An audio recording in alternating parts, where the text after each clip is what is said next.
todo el día, toda la noche. Rosario Clásica.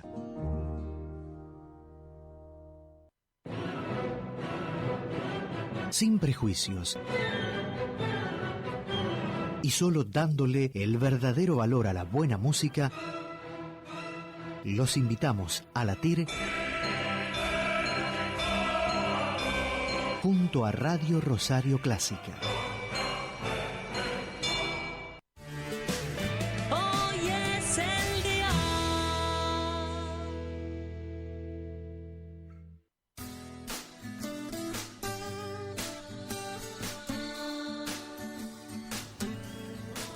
Muy bien, y es muy placentero para mí recibir a nuestra columnista, que está estrenando sus primeros micros.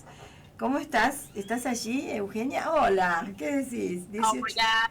Bueno, 18:13 iba a decir, y acá entonces escuchamos. Vamos a hablar de un tema que es recurrente, ¿no? En lo cotidiano, un tema de diálogo permanente. Yo me di cuenta, vino mi hijo, y me di cuenta que uno de los temas que prevalecía era el tema del dinero, la comparación con otros países, con otro dinero, con otro cambio, con el cambio, ¿no? Bueno, te escuchamos. Sí. Hablamos con datos. Sí, bueno, un poco el disparador de la columna era algo que me pasa de escuchar mucho, el hecho de decir, mis papás venir de casas de familia de clase media que han podido sin problemas tener su casa propia, la mujer no trabajaba y podían irse de vacaciones y hacer un montón de cosas que de mi generación para abajo se complicó comprar la casa, se complicaron un montón de cosas. Entonces esa medida que nosotros hacemos respecto de la casa en la que venimos marca mucho nuestra relación con el dinero, en el sentido, la primera comparación que uno hace es vivir mejor desde el nivel socioeconómico con el que uno nació, de ahí para arriba es lo que uno busca de manera aspiracional, o sea, lo que se conoce como movilidad social ascendente. Uh-huh. Sí. Entonces, un poco lo que quise fue buscar con datos eso, qué pasaba en la década del 80, que quizás puede haber sido mi infancia, o puede haber sido a lo mejor algo que tenemos en proceso democrático de alguna manera, y me encontré con datos que me llamaron muchísimo la atención y uno tenía que ver cuando yo hago el análisis de lo que la clase media en la década del 80 y lo que es la clase media, lo que fue la clase media en el 2000 y lo que es la clase media actualmente, se multiplicó por 4 en dólares lo que vos necesitas para ser considerado clase media. Es decir, hoy necesitamos 4 veces más en dólares que lo que necesitaron nuestros padres en la década del 80, o las personas que eran adultas en la década del 80, para poder acceder al mismo nivel socioeconómico, según la clasificación social. Entonces, lo segundo que hago es buscar el otro dato que para mí era disparador, y decir, bueno, está bien, ¿qué pasó con los salarios? ¿Qué pasó con, por ejemplo, con el salario promedio es más difícil de ver, pero con el salario mínimo vital y móvil, ¿y qué pasó con las jubilaciones? Y me doy cuenta que nada de eso se multiplicó por 4. Uh-huh. La pregunta que yo te hago, yo entiendo perfectamente lo que me estás diciendo, pero me parece que acá cabe preguntarse qué consumían también esa clase media de los 80. Yo te dije fuera de micrófono en un escrito que recordaba la fiesta que le hicimos a una amiga de la familia que había podido viajar a Holanda, ¿recordás? Te dije, porque ahora todo el mundo viaja, pero en ese momento era un acontecimiento increíble, te estoy hablando de los 60. Lo que pasó fue la sociedad de consumo. Claro. O sea, la sociedad de consumo es en el mundo empezó después de la Segunda Guerra Mundial, cuando el mundo encontró cierta paz social. Entonces es un modelo económico que beneficia a los actores de la economía, no es que está mal consumir, pero la realidad es qué rol tenés vos dentro de esa sociedad de consumo y cómo jugás vos dentro de esa sociedad de consumo. Porque la sociedad de consumo tiene características, por ejemplo, la obsolescencia programada, esa cosa que dice, no, yo tuve 40 años una heladera y esta me duró 5, bueno, listo, eso es obsolescencia programada, o sea, está preparado para que vos tengas que comprar varias heladeras a lo largo de tu vida y que no es lo mismo que le pasó a tu abuela. Claro, que todavía anda la heladera de mi abuela. Exactamente, Claro. eso es sociedad de consumo. Entonces, lo primordial con entender que el abanico de consumo que tenían nuestros padres y abuelos no tiene absolutamente nada que ver con el abanico de consumo que tenemos nosotros hoy en día. Y ahí es el segundo punto que nosotros tenemos. Primero, sociedad de consumo. Y segundo, es en esto que yo te marcaba respecto de los salarios. Claro. Es muy difícil verlo con el tema de los salarios promedio, pero nosotros tenemos otra relación con el trabajo que no es la que tenían ellos. Ellos apuntaban a tener un trabajo y con eso iban a poder vivir. Hoy una persona no tiene no es que tenga un trabajo y con eso ya puede cubrir todos los aspectos de su vida. No, la pareja tiene que trabajar, o si no, si es más joven, se queda viviendo con los padres para ver qué puede gastar, si puede viajar, si puede comprarse el auto. Entonces, cambió el mix de consumo y también cambió la utilización del dinero, es decir, qué es lo que uno quiere hacer con el dinero. Y los viajes hoy, en la generación incluso más joven, Claro. son como el leitmotiv. ¿Para qué quiere dinero la gente? Primero para viajar y después todo lo demás. Sí, sí, por ejemplo. Sí, sí, sí, es cierto. Claro. Entonces, con esto que cuando me puse a analizar los salarios, me doy cuenta de que los salarios que tenemos en Argentina, que es sabido por todos, o sea, el salario mínimo vital y móvil argentino es el quinto más bajo de Latinoamérica. Jo. Entonces, y yo creo que viajamos muchos más que otros países, ¿sí? Entonces, de alguna forma nos acomodamos en ese estilo de vida para poder mantener. Y más allá de que en el momento actual estamos viviendo un proceso muy complejo respecto de la presión que están teniendo todos los ingresos respecto a cómo se distribuyen. Ujú. Y esto es que es un dato muy importante para tener en cuenta respecto del dinero, que hay indicadores de cómo se distribuye el dinero como para tener en cuenta las finanzas personales y si estás bien o no en tu nivel de gastos. Por ejemplo, yo charlaba, vos agarrás tus ingresos. Hablemos de una persona que está empleada en relación de dependencia, porque el del emprendedor es otra cosa, Claro. pero alguien que tenga ingresos fijos. Y mirá, lo que se le asigna a vivienda y tiene que estar en torno al 30%. Si la vivienda le insume mucho más que eso, es muy probable que esté viviendo en una vivienda que le resulte muy cara. Tendría que evaluar otra opción. Ujú.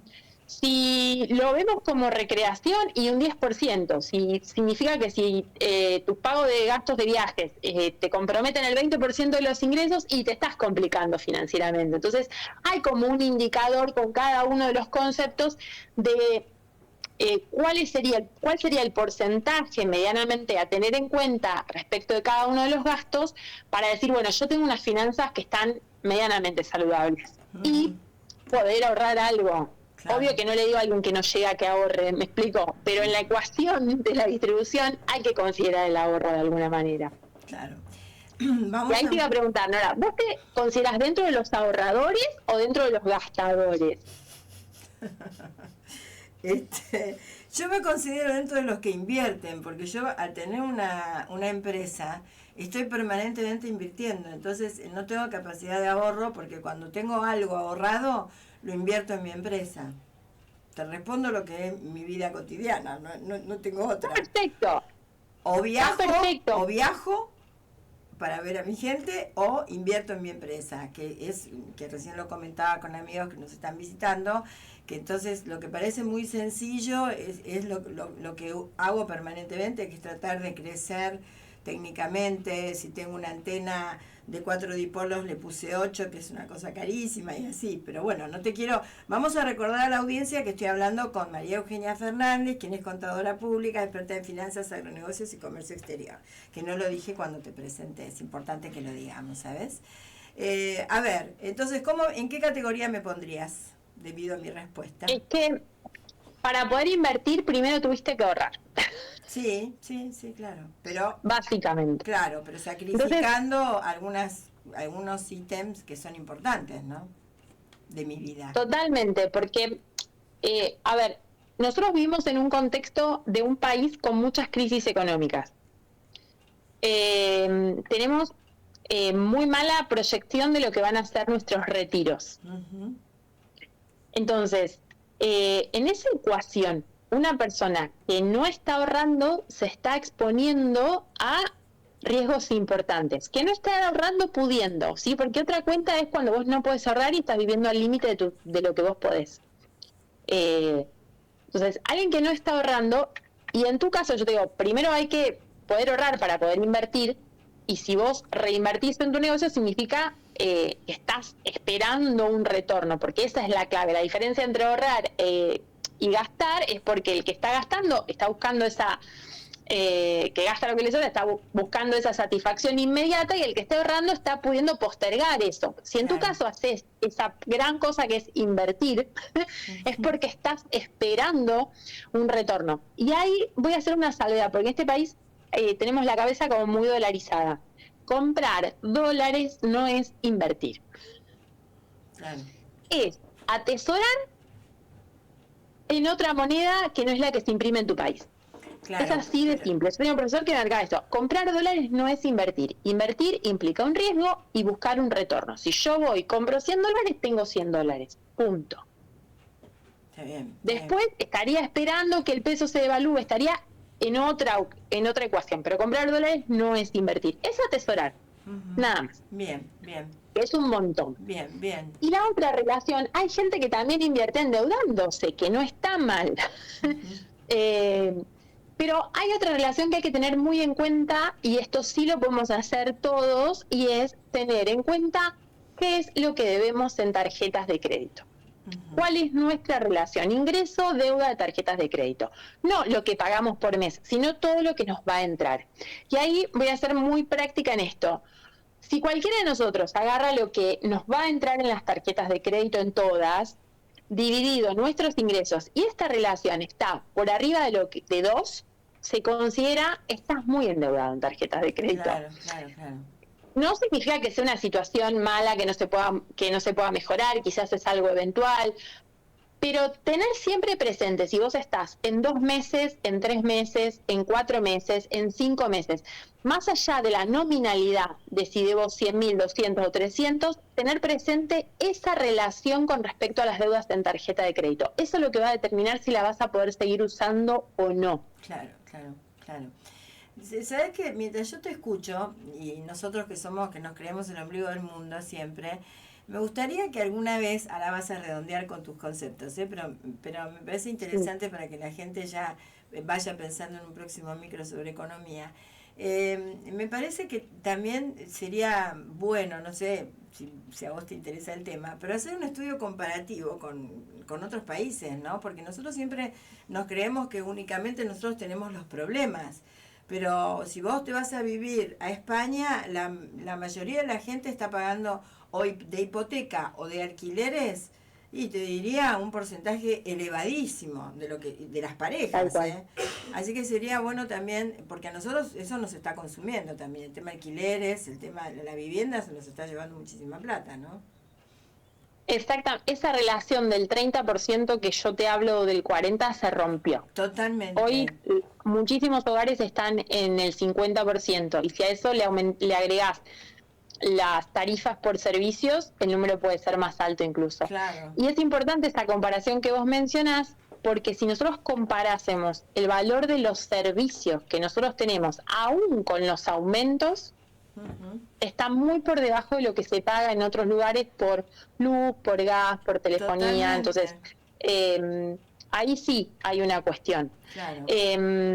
Pero bueno, un poco lo que queríamos, el objetivo del dinero era, nosotros charlamos mucho sobre la falta, sobre los precios, sobre las crisis. Y me parece muy importante introducir el concepto de entender cuál es la relación que tenemos con el dinero, porque a pesar de hablar todo el tiempo de dinero en Argentina, de hablar todo el tiempo de precios, nos falta mucha educación financiera. Claro, vos apuntás a eso entonces, a que tenemos que Nos saber falta educación financiera, pero no financiera de ser un experto en finanzas, de saber cómo invertir, sino educación financiera desde entender que a los chicos en los colegios también hay que enseñarles a cómo manejar el dinero. Claro. Para ser responsable financieramente. Y en esto yo hago un paréntesis y le digo, con 45 años, mamá, tenías razón. Porque también la relación con el dinero cambia. Yo no pienso hoy a los 45 años como pensaba a los 20. Ujú. Es más, me considero una consumista rehabilitada. ¿Cómo es eso? Consumista Sí, porque realmente. en la época ¿Cómo es? de los grandes descuentos de tarjetas y de muchas cuotas, yo le decía, pero tenía un 30% de descuento, pensando que había hecho un negocio terrible, y además me decía, el 70% de lo que no necesitas es caro. Hoy digo, tenía razón. Claro, claro, claro. Bueno, redondeamos entonces, ¿te Y en parece? esto, exactamente, un poco de lo que queríamos transmitir con esta charla sobre el dinero es, primero, reconocerse, ahorradores o gastadores. Bien, No es bien. ni bueno ni malo, cada uno elige cómo vivir y cómo relacionarse con el dinero, pero a ambos le convendría introducir la planificación financiera. Perfecto, El ahorrador porque podría gastar más, perfecto. o podría invertir mejor, y el gastador porque podría ahorrar un poco más para su futuro. Entonces, en Ujú. ambos casos, introducir la planificación financiera es fundamental. Y la planificación simple, hacer menos cuentas con la cabeza y hacer más cuentas con el papel, con una aplicación, con un Excel, con lo que sea. Planificar la semana, el mes, el año, con los datos que haya, con cuentas simples. Eso es esencial. Lo segundo, anualizar los gastos. Algo no vale 4.000 pesos por mes, vale 48.000 al año. Tener en Claro, cuenta los valores anuales nos va a ayudar un montón claro. para ver si esa inversión o si ese gasto justifica o no. Ujú. Lo tercero, no considerar que el gasto es el monto de la cuota. Eso era algo que a mí me encantaba hacer, es decir, bueno, son 30.000 cuotas, 30.000 pesos, 6 cuotas. No, son 180.000. Sí, Son sí, 180 sí, mil sí, pesos el gasto, o sea, no sí, engañarse con eso, porque los consumidores tenemos esa cosa de tener que justificarse sí, que no sí. hicimos un gasto, sino que hicimos una inversión. Sí, Comprarse una bota no es una inversión, porque no me va a dar un retorno. O sea, hay que distinguir bien qué es gasto y qué es inversión. La inversión es porque te va a dar más dinero, no es muy porque te va a bien. dar más satisfacción o me va a gustar cómo me queda la bota, no. Lo Ay, otro, ay. no poner plata en cosas que no entendemos. Bien, perfecto.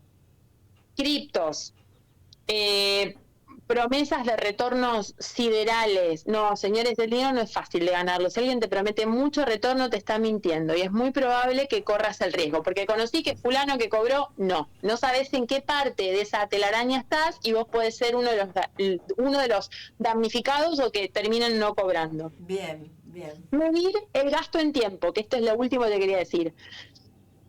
Nosotros solemos medir las cosas en dinero y en realidad nosotros para poder obtener dinero ponemos tiempo. Aprender a medir las cosas en nuestro tiempo es lo más importante. Es decir, yo tengo que trabajar tanto para pagarlo, estos son tantas horas de mi esfuerzo, porque en definitiva el dinero tiene que ser practicidad. Ujú. Practicidad en el sentido de que a mí me sirve poner dinero en esto para ganar que mi vida sea más sencilla. Exacto, así tendría que ser. Bueno, Así que educación financiera, como sea, hay mucho material gratuito por ver, por escuchar, con nosotras también, que podemos hacer más de finanzas personales, pero ese sería el mensaje. muy bien. Bueno, te agradecemos muchísimo estos consejos, ¿eh? Voy a tratar de aplicarlos. Lo Bueno, que pasa es que, bueno, cada persona es un mundo y es cierto que los vínculos con respecto al dinero son de los más heterogéneos, ¿no? Lo vemos hasta cuando salimos a cenar con amigos, ¿no? Que está el que se fija si tomaste vino y está el otro que no le importa tomar el vino, por ejemplo.